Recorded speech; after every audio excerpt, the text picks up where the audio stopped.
My soul is in a hurry. I counted my years and realized that I have less time to live than the time I have lived so far. I have more past than future.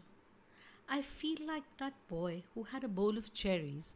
At first, he gobbled them, but when he realized there were only few left, he began to taste them intensely and passionately. I no longer have time to deal with mediocrity or the ordinary.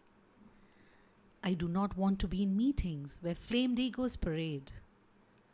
I am bothered by the envious who seek to discredit the most able, to usurp their places, coveting their seats, talent, achievements, and luck. I truly do not have the time for endless conversations, useless discussions about lives of others who are irrelevant to mine.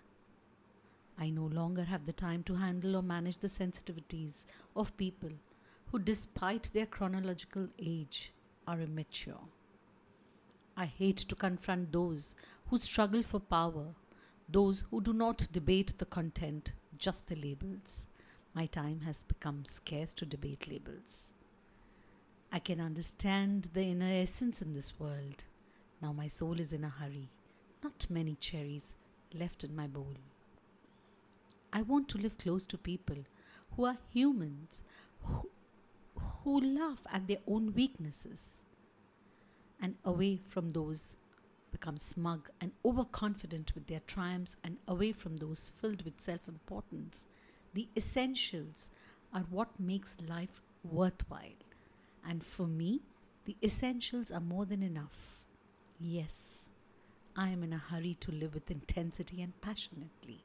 That only maturity can give. I do not intend to waste any of the remaining cherries.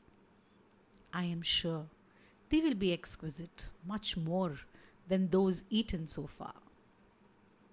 As said by Confucius, we have two lives. The second begins when you realize you have only one.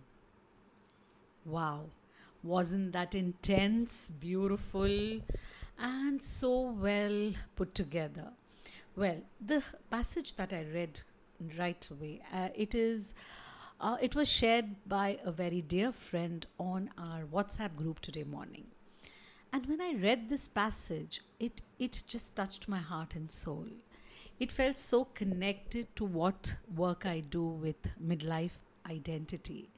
And it is to do with what happens in midlife. This is what happens, right? When we are 50 and 60. We've seen it all. We've realized what life is all about. We start transcending towards the essence of life. That is when you value your life. You value yourself. You value all that you have learned, you've understood, and then you know what you want to take, keep with you, and what you don't want for you. Isn't it amazing? So, yes, this passage shared early morning, and yes, that set the tone for my day.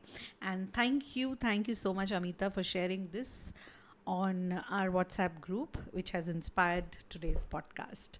So, yes, so when, as we had a little discussion also on this, all us friends, we had small little takeaways from this passage. Now I just was thinking how true this is, and what have we done, or what do we do? We get so caught up with the rigmarole of life. We get so caught up in reaching the destination that we forget about the journey, the process. Or we don't value the process. We just value the destination, and we don't know when we will reach the destination. And even when we do reach the destination, are we really happy? Or are we really satisfied? Or do we search for another destination? So life just keeps going. Whereas it's actually it is, it's just like a bowl of cherries and very few cherries left. If you go back to my previous episode, where I have spoken about the finiteness in our lives, and the whole episode is based on the finiteness, and then this passage comes up today, and I said, wow, look at this. I love the sequence. from the finiteness to valuing the finiteness and understanding what life is all about. So there's so many deep meanings. Every line that you will read or you hear, it has got so much of deep meaning line to it. Every little thing that you read, and it just touched my heart. And the small little things, like all all our lives, if we are wanting to reach our goals or destinations, and maybe the various arguments or whatever we must have done. So when this sentence over here, where flamed egos parade, I love that. I do not want to be in meetings where flamed egos parade. Whereas there was a time when we wanted to be a part of that meeting and we had our flamed egos. But when you self transcend, you understand that flamed ego, it just doesn't matter. It just doesn't matter. This is what life is all about. It is each one of us, from one dimension, we go to another dimension.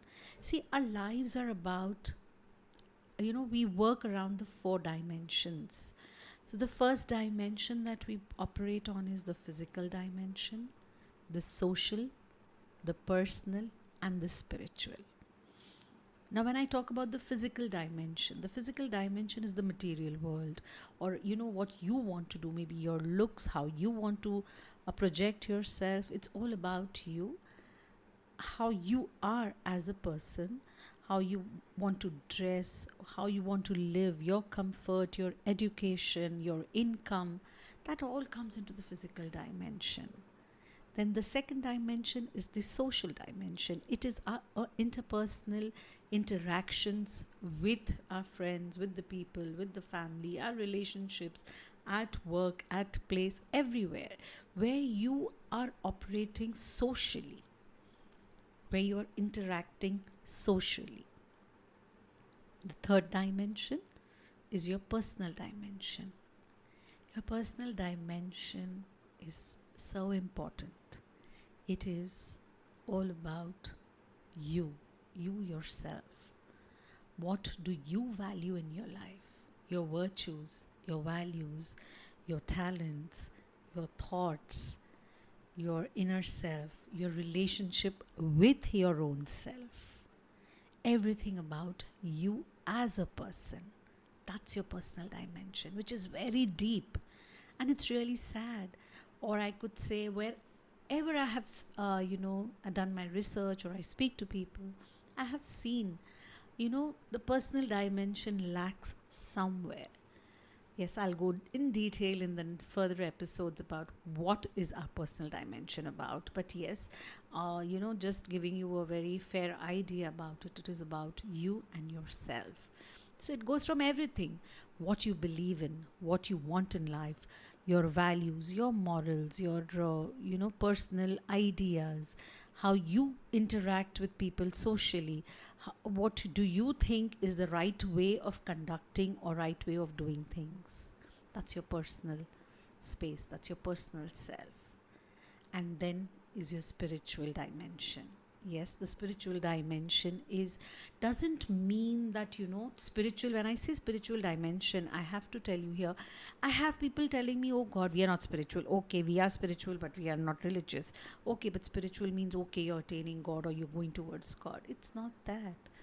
Spiritual dimension is about expansion of your heart, expansion of your being, expansion of yourself, where you are so open to the universe. You drop all resistance of life.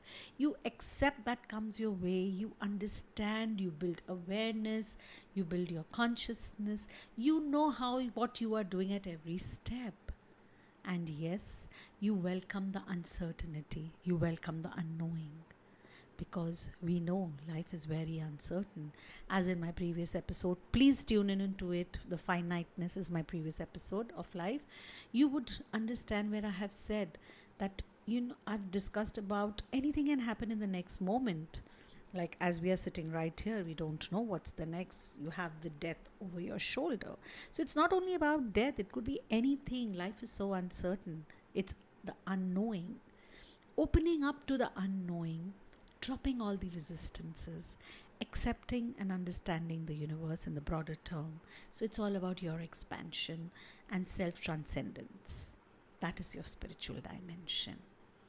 So, as humans, we operate on all of these four dimensions at the same time. Sometimes we tend to lean towards one dimension a little more than the other. But that is what we are all about. So, when we talk about, yes, very few cherries left, that's when we have to operate on the spiritual dimension of self transcendence, where every sentence in this passage is validated, where you don't want to be a part of, just people discrediting and, talking about each other, or, maybe gossiping about each other, or, talking only about your achievements and not bothered about anybody's sensitivities. You're not empathic, compassionate, or you don't have any empathy or kindness. So it is time that we understand life is much more than just a part of the flamed egos or just reaching the destination. The process matters. That's when they say, smell your roses along the way. Just do not count the thorns or the stones, or however you just, but the main thing is, yes, smell all the roses that you see on the way. And it is, about understanding yourself, accepting yourself, knowing your weaknesses, knowing your strengths, and just being easy about it. It's not competition. We all have only one destination. Yes, we have just one destination, and all of us go to that destination. So why? Come on. So I think, yes, this has just touched my heart. So I had to record this podcast today. So yes, of course, we have only one life, but there is so much meaning to it. Yes. And the words like life is divided into two parts, or we have two lives. So one part is when people are actually chasing chasing behind your goals, your destination. You want to do everything. You're just chasing, or trying to cope up with time. We try to cope up with time. We try to cope up with your day when you wake up and you're just, working against the day. The time is just flying. Time is always flying, but we don't hold on to that. We don't realize that. That is one part. The second life is that when we want to actually live every moment, we want to be present in in every moment. We want to feel every moment. That is what life is all about. And that's when it validates the terms, that we have two lives. The second begins only when you realize you have only one. It's so deep and beautiful. And yes, I leave you all with this thought. And thank you so much for tuning in. Have a great evening. Bye-bye. Thank you for signing in and tuning in to today's podcast. Stay tuned, and we shall forever be diving deeper into the various prolonged battles, struggles, pressures, thoughts of finiteness, understanding what midlife is all about, and wanting to create our own midlife identity. I shall end with the beautiful saying by Victor Hugo: when grace is joined with wrinkles, it is adorable.